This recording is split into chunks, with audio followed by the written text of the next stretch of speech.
You know you're over 40 when you make a noise getting off the sofa, and then make the exact same noise sitting back down. Nobody knows why, it's just one of the official sounds of middle age. But here's the strange part. The tired dad look isn't really about age. It's not the gray hair, it's not the wrinkles, it's not even the extra weight most men blame. I've met 55-year-old men who look alive, and I've met 42-year-old men who look like life already happened to them. So what creates the tired dad look? And more importantly, how do you get rid of it? Because the answer has very little to do with looking younger and everything to do with becoming relevant again. Let's talk about it. Most men don't notice it happening. It's gradual. One day you're the young guy at work, the next day you're helping the young guy at work figure out his pension. One day you're staying out until midnight. The next day you're checking restaurant reviews based on parking availability.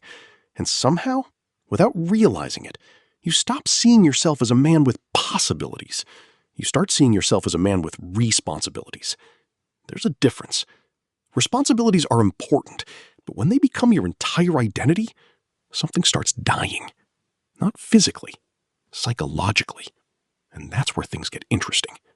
Because the tired dad look often starts in the mind long before it appears on the face. Let me tell you about a guy named Mark, 52 years old, good husband, good father, never missed a mortgage payment, never missed work, never caused trouble. From the outside, solid man. Inside, exhausted. Not because life was terrible, because life became repetitive. Wake up, work, pay bills, fix problems, repeat. One evening, he looked at an old photo from his 30s, and what shocked him wasn't how young he looked. It was how alive he looked. The eyes were different, the energy was different, the curiosity was different. That's what bothered him. Not aging, the loss of aliveness. And millions of men understand exactly what that feels like. Because many men don't break down. They simply become quieter. Most men think, I need to lose weight. I need better clothes. I need more hair. Maybe. But the real problem isn't what most men think.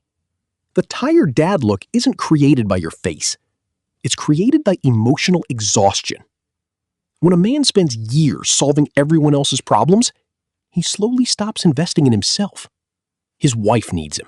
His children need him. His employer needs him. His parents need him.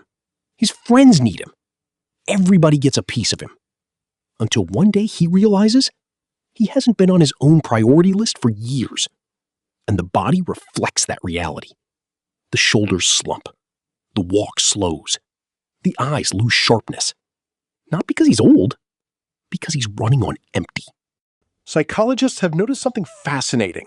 Human beings need progress, not comfort. Progress. When we stop growing, our minds start shrinking. Think about it. Remember how energized you felt when you started a business, learned a skill, bought your first house, trained for something difficult, pursued a goal. The challenge gave you life. But somewhere between 40 and 60, many men accidentally replace growth with maintenance. Now the goal becomes maintain the house, maintain the marriage, maintain the career, maintain the finances, maintain the lawn, maintain everything. And while maintenance is necessary, it rarely excites the human spirit. A man can spend 20 years building a life and still wonder who he built it for. Have you noticed this? At 25, people ask, what are you going to become? At 45, they ask, what do you do? At 55, they ask, when are you retiring? The questions change. Society slowly shifts from seeing potential to seeing utility. And that can hurt more than most men admit. The world often notices a man's usefulness before it notices his humanity. That reality creates something dangerous. Resignation. The belief that your most interesting years are over. But we'll come back to that in a minute.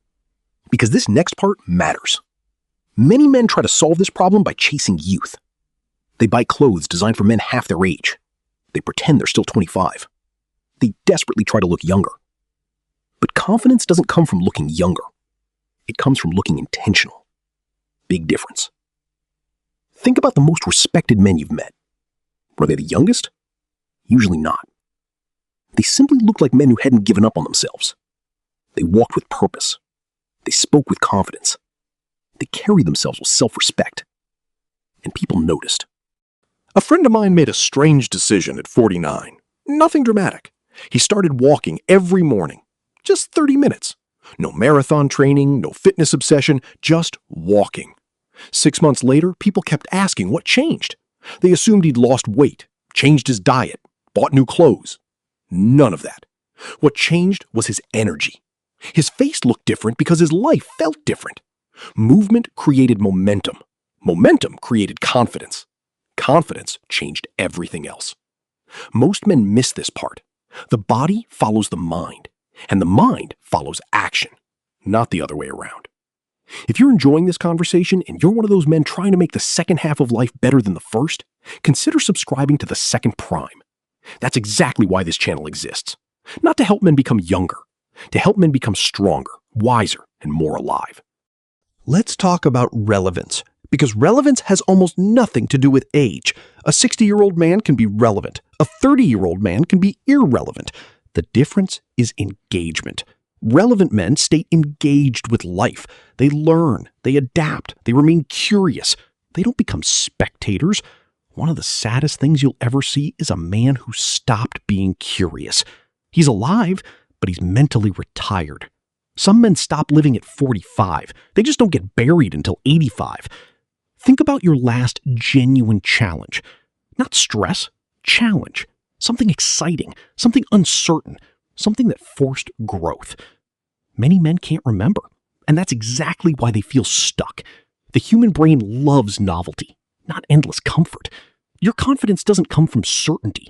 It comes from proving you can handle uncertainty. That could mean learning guitar, starting a business, getting stronger, traveling somewhere new, joining a group, learning technology. Anything that reminds you, I'm still growing. Because growth creates vitality, and vitality shows on your face. This is the part nobody warns you about. Men often lose friendships as they age, not through conflict, through neglect. The group chat goes silent, everyone gets busy, years pass. Then loneliness appears, quietly. A lot of tired dads aren't tired because they're overworked. They're tired because they're isolated. Humans were never meant to carry life's burdens alone. Call the friend, join the group, meet for coffee, reconnect. It sounds simple, because it is. But simple isn't the same as easy. And if this resonates with you, hit the like button. Not for the algorithm, just so more men who quietly feel this way know they're not the only ones. The biggest lie men are told is that life peaks early. It doesn't. Youth gives you energy. Age gives you perspective. Youth gives you speed. Age gives you wisdom. Youth gives you ambition. Age gives you judgment. The goal isn't to be the man you were at 25. Why would you want that? You know more now. You've survived more now. You've built more now.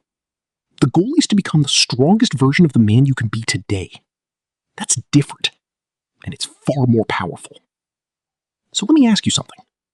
When you look in the mirror, are you seeing age, or are you seeing neglect? Because those aren't the same thing. The tired dad look isn't really about getting older. It's about slowly forgetting that you matter too. The good news? That can change. Not overnight, not through some miracle solution, but through small acts of self-respect repeated consistently. Walk more, learn something, reconnect with people, challenge yourself, take care of your health, invest in your future. Not because you're trying to be young again, because you're refusing to become irrelevant.